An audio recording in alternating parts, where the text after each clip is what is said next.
Olá, está no ar com você mais um programa Cabeça para Cima, que você sabe que pode assistir pela Rede Boas Novas de televisão, mas que pode assistir também pela internet, no nosso site www.boasnovas.tv. E pela internet você pode assistir no seu computador, no seu tablet, no seu smartphone e também você pode baixar o aplicativo da Boas Novas. E com o aplicativo, além da nossa programação, você pode também ter boa informação, notícia atualizada o tempo todo. A Boas Novas, ela está sempre assim, pertinho de você, onde quer que você esteja, em qualquer lugar do mundo. Muitíssimo obrigada a todos vocês que nos assistem aqui no Brasil e fora do Brasil. É uma alegria poder receber as mensagens de vocês, poder receber o incentivo de vocês a cada dia para toda a nossa programação e particularmente, é claro, para o Cabeça para Cima.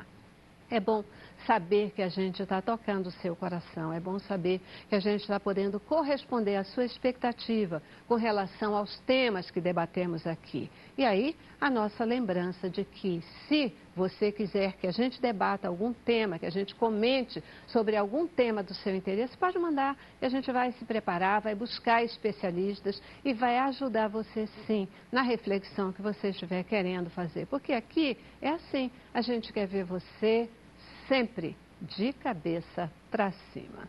Cabeça para Cima de hoje vai conversar com você sobre um tema muito específico. Nós vamos falar sobre saúde, que é um tema absolutamente solicitado pelo nosso telespectador de um modo geral.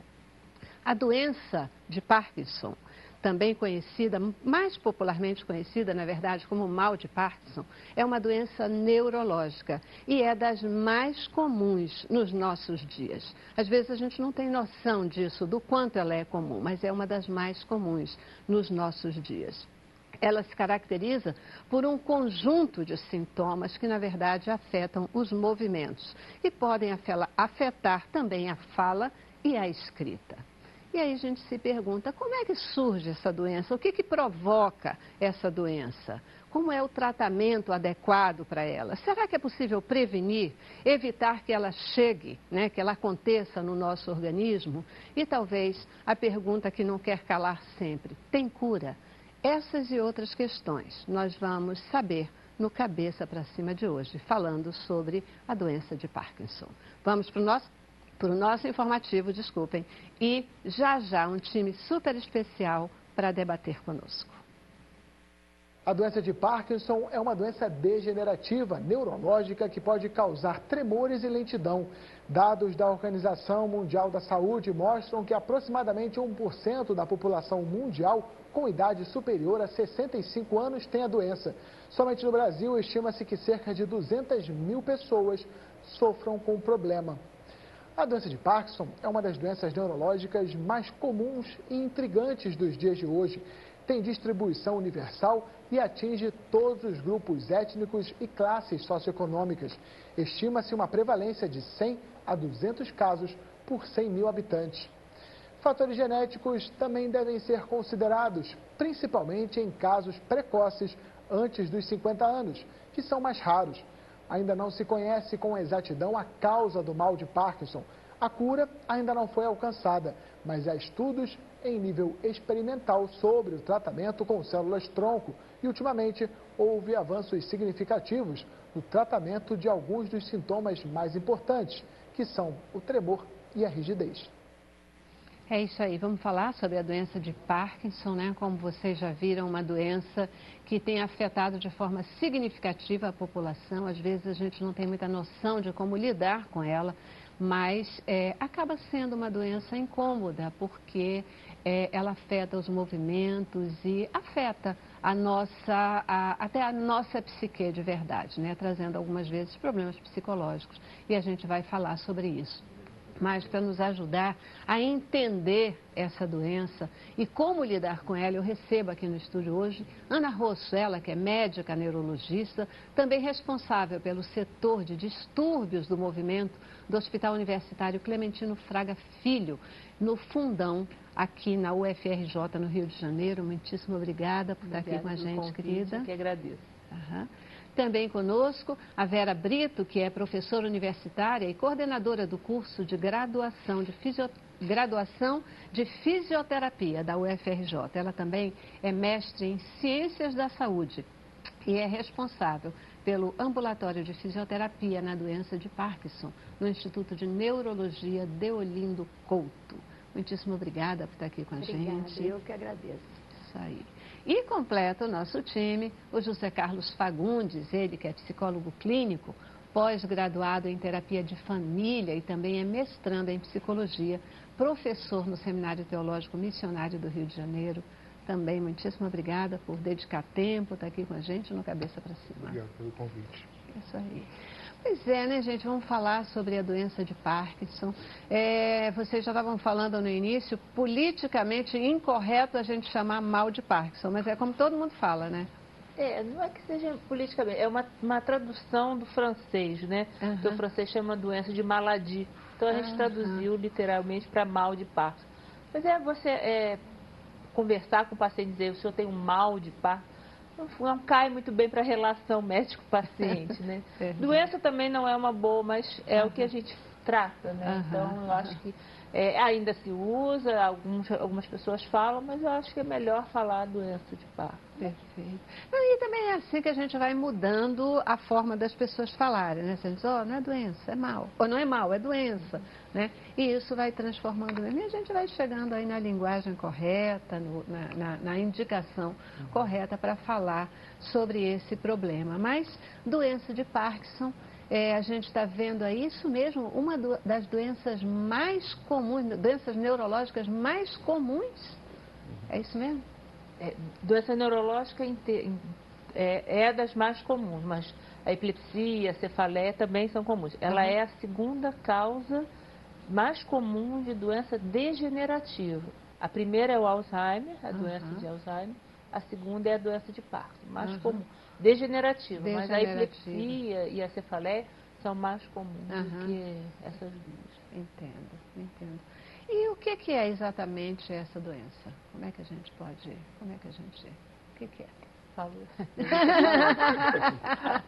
A doença, ela como é uma doença degenerativa, ela significa que ela é uma morte de neurônios. Os neurônios, eles não são recicláveis, né? Como são as células do fígado, como são as células musculares, elas se reciclam. Os neurônios, não. E eles têm um tempo limitado de vida. 90, 100, 150 anos, a gente não sabe direito. Mas essas células específicas, num determinado ponto do cérebro, elas morrem precocemente.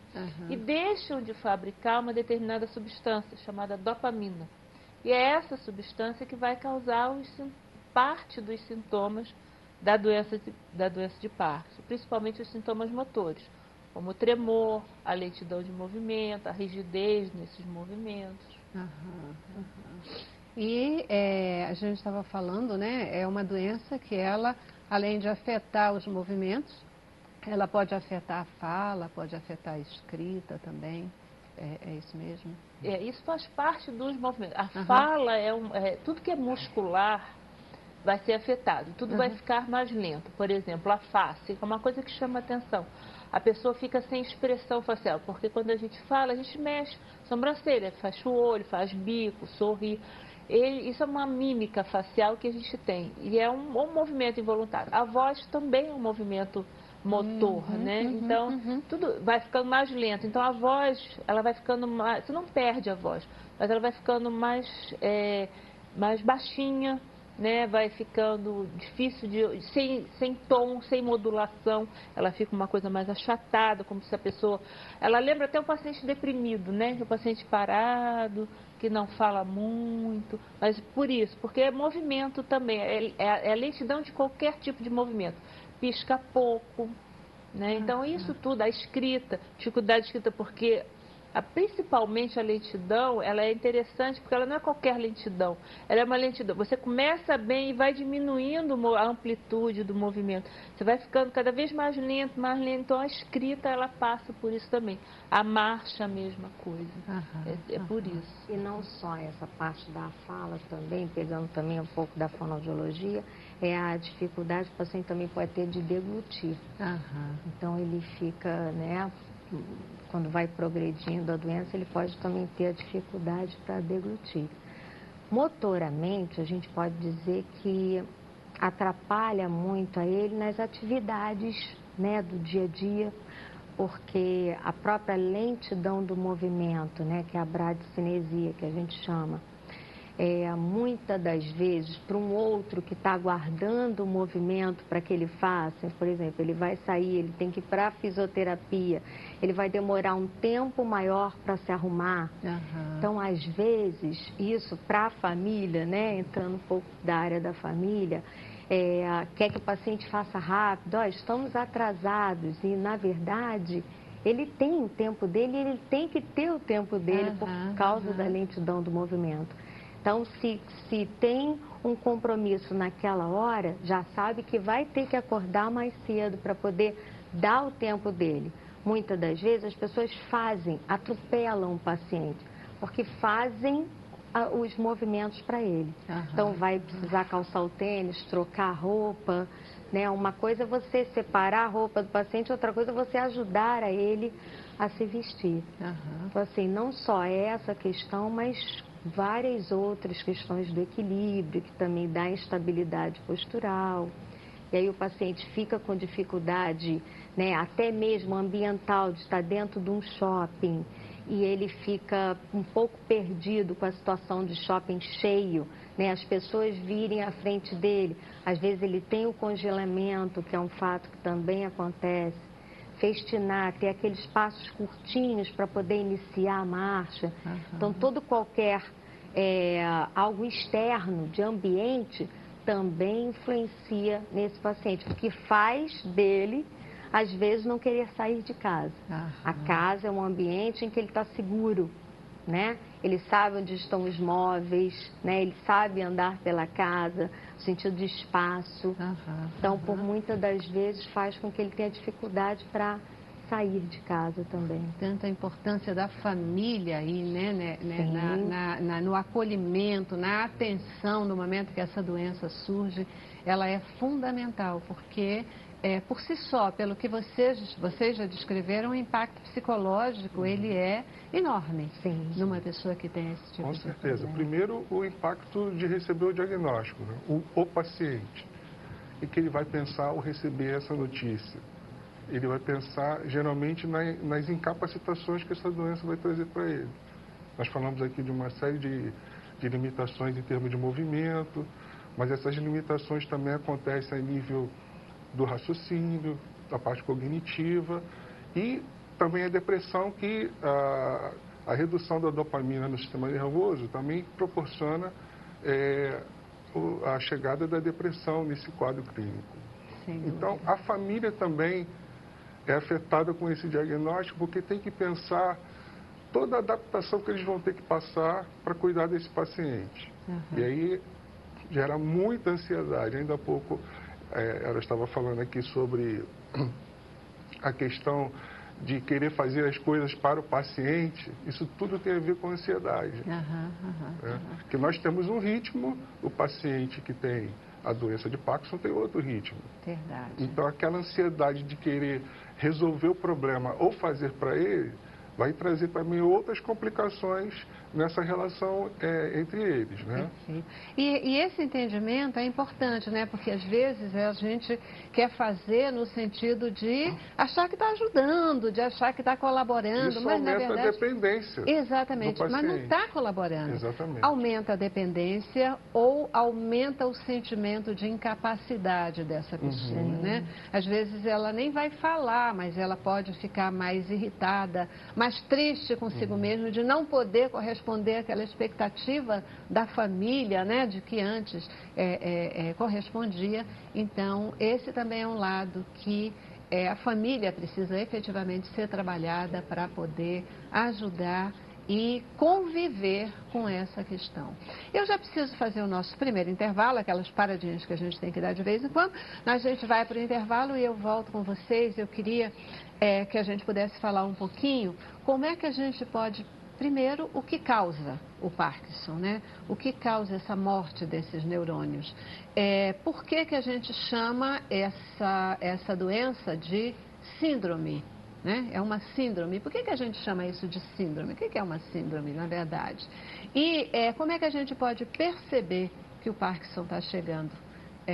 Se a gente pode, ao perceber que está chegando, é possível evitar que se agrave? Como é que a gente lida com esse negócio desde o primeiro momento que a gente percebe?